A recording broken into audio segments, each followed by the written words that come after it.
اليوم سوف نناقش إدارة الفتق البطني المعقد.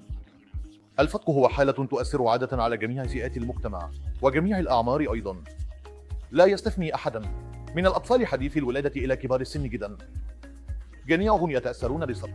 الآن الفتق عادة ما يكون اضطرابا بسيطا جدا لإدارته، ويمكن إدارته عن طريق الجراحة المفتوحة والتنظير البطني والجراحة الروبوتية. ولكن مع ذلك الفتق البطني المعقد صعب جدا في العلاج.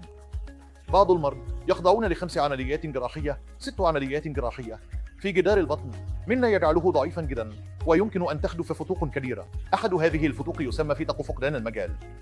الآن فكر في تجويف البطن وتجويف الفقد.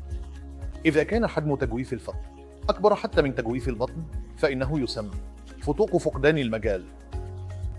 الآن هذه الفتوق صعبة جدا في التعامل معها، لأن إذا قمت فقط بإعادة محتوى الفتق إلى جدار البطن وإغلاقه بسبب الضغط، سيجد هؤلاء الأشخاص صعوبة كبيرة في التنفس، مما يؤدي إلى حالة تسمى متلازمة الحيز البطني، والتي يمكن أن تكون مهددة للحياة.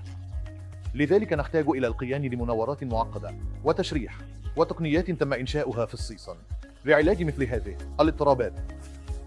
لدينا العديد من الطرق التي تسمى بفصل المكونات والهواء البريتوني قبل الجراحة وحقن توكسين البوتولينوم. كل هذه إجراءات تقنية جدا، ولا يمكن القيام بها إلا في مراكز التميز التي تتمتع بمستويات عالية من التدريب والخبرة في هذه الاضطرابات. الآن كيف يمكن تنفيذ هذه الإجراءات؟